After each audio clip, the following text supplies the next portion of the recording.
Halo teman-teman semuanya, kembali lagi bersama aku Irsa Zikrullah, mahasiswa Universitas Cikupang Semarang dari Fakultas Teknologi Informasi dan Industri dan Program Studi Teknik Informatika. Pada video kali ini saya akan menjelaskan tentang apa itu clustering serta akan mencoba praktek mengenai algoritma clustering pada machine learning. Tanpa basa-basi lagi, kita akan langsung masuk ke videonya. Apa sih clustering itu? Clustering adalah proses di mana sampel yang sama dibagi menjadi kelompok-kelompok yang disebut cluster. Setiap cluster termasuk sampel di mana anggota yang mirip satu sama lain dan berbeda dengan sampel yang tersedia dari kelompok lain, dan dalam clustering data tidak berlabel. Clustering umumnya banyak dipakai untuk segmentasi. Proses segmentasi biasanya tidak dapat dikerjakan dengan mudah untuk data dengan jumlah yang sangat besar atau banyak.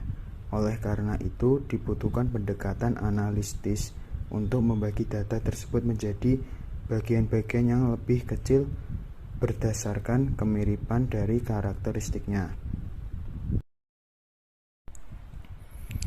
Seperti regresi dan klasifikasi, clustering pun juga memiliki algoritma, yaitu yang pertama partition based clustering, yang kedua density based algoritma, dan yang ketiga hierarchical clustering.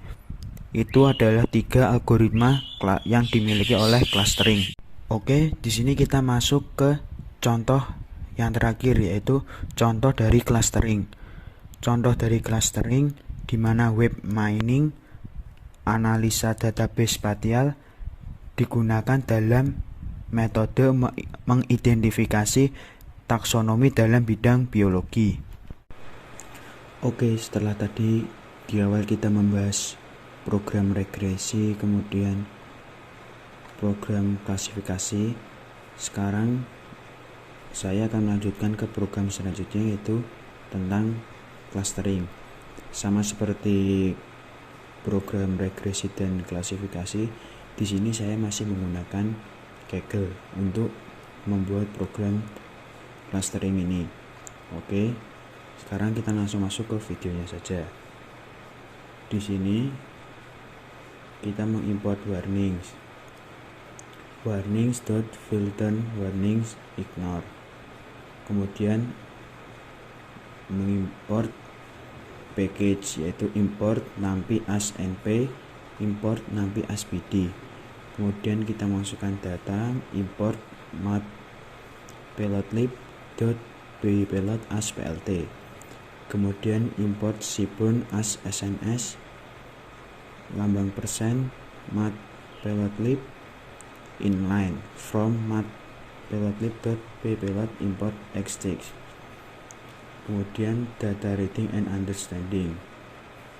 Di sini karena kita tentang bank, yaitu bank sama dengan bd.read csf, ini data banknya. Nah, ini setelah kita run, hasilnya akan seperti ini. Age ini umur, job itu pekerjaan, kemudian ini lulusan sekolah, nomor telepon, bulan, dan masih banyak yang lainnya. Kemudian banks.columns, ketika di run nanti akan muncul kolom apa saja yang ada di dalam tabel ini.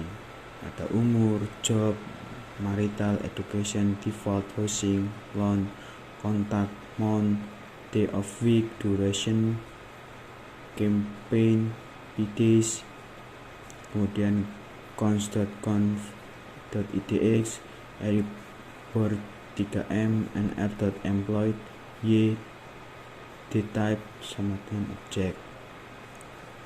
Kemudian importing categorical columns, yaitu kita akan mengimport kategori yang ada di kolom-kolom di atas, yaitu bank underscore customer atau cost sama dengan bank kurung siku, lalu kita masukkan semua yang kita masukkan. untuk membuat kategori. Kemudian bank underscore customer head itu akan masukkan yang kategori-kategori tadi ke bentuk tabel seperti ini. Ini hasilnya: age, job, marital, education, default, housing, loan, kontak, month, day of week, outcome. Kemudian kita akan lakukan converting age ke kategorial variabel. Bank underscore cash age underscore bin pt.cat bank underscore cash age, kita masukkan umurnya. Kemudian label 0 sampai 20, 20 sampai 30, 30 sampai 40, 40 sampai 50, 50 sampai 60, 60 sampai 70, 70 sampai 80, 80 sampai 90, 90 sampai 100. Kemudian bank underscore cash sama dengan bank underscore cash drop age axis 1. Kemudian kita run.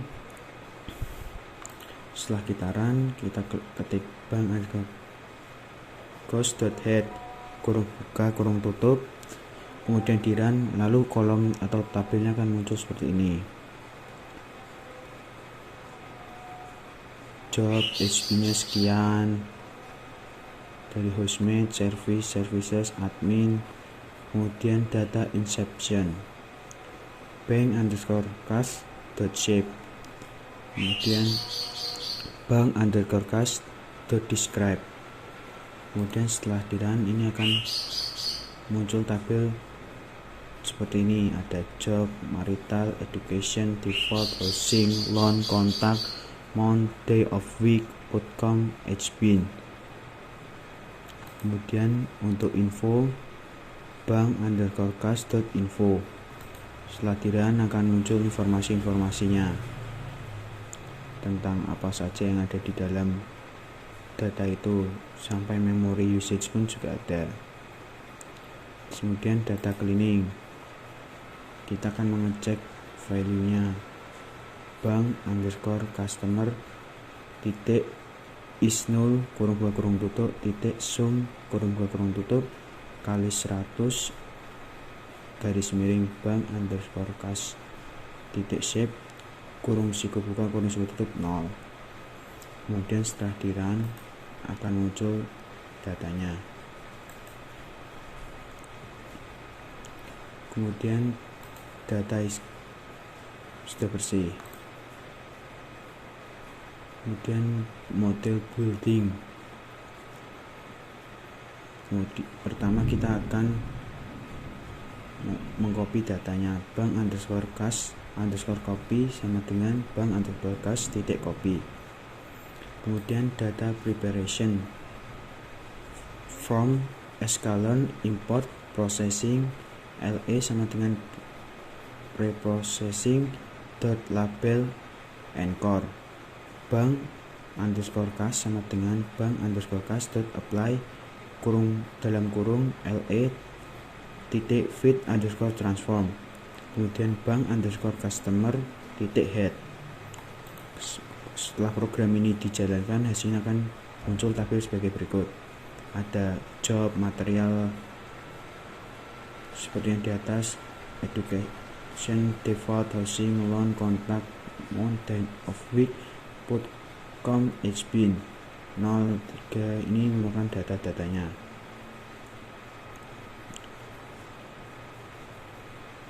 Kemudian kita akan melakukan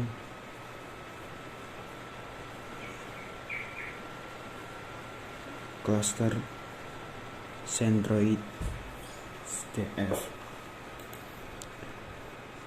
yaitu kita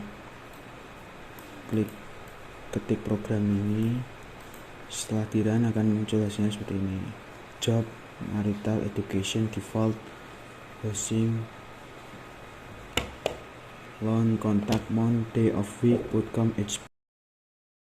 Oke, yang selanjutnya saya akan membuat diagram, yaitu PLT subplot kurung buka fixed size sama dengan kurung buka 15,5 kurung tutup SNS complot kurung buka X sama dengan combine DFT kurung siku buka job kurung siku tutup koma order combine DF jobs value const index who sama dengan combined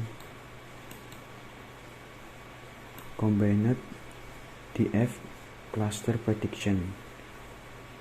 Kemudian setelah di run, maka tabel dari cluster predicted-nya akan muncul seperti ini. Di sini muncul diagram batang, mulai dari admin, blue collar, technician, service management, ready rate, entrepreneur, self-employed, houseman, unemployed, student, unknown job. Kemudian kita akan buat yang marital, yaitu PLT subplot fixed size sama dengan 5,5 SNS sunplot X combinative marital,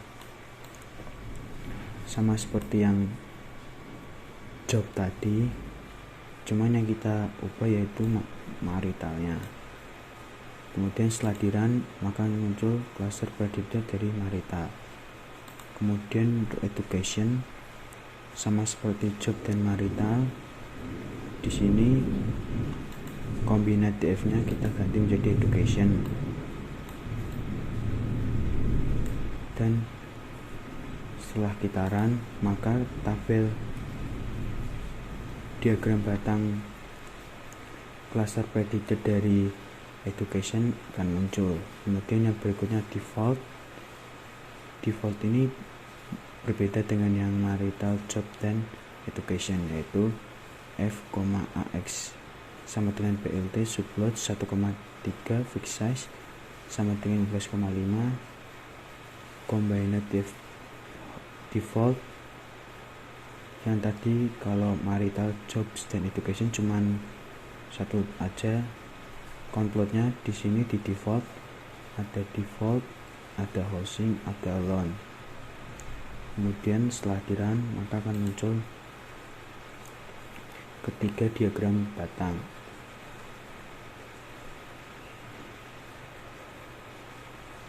Kemudian yang berikutnya yaitu membuat cluster prediction dari month atau bulan, day of week atau hari per minggunya, sama seperti yang di atas tadi hanya tinggal mengganti combined DF-nya menjadi month dan day of week. Setelah di run, maka akan muncul diagram batangnya.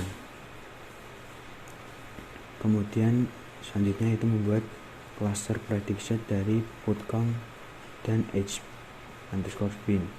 Sama lagi, yang kita ubah hanya combined DF-nya menjadi put count dan age_bin.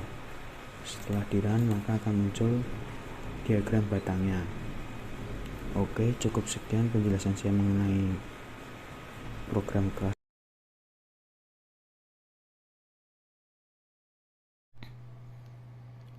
Oke semuanya, cukup sekian video dari saya. Apabila ada kesalahan dalam penyampaian, saya mohon maaf. Semoga teman-teman semua dapat memahami tentang clustering dan dapat mempraktekkan apa yang tadi saya coba mengenai algoritma clustering dimanapun teman-teman berada.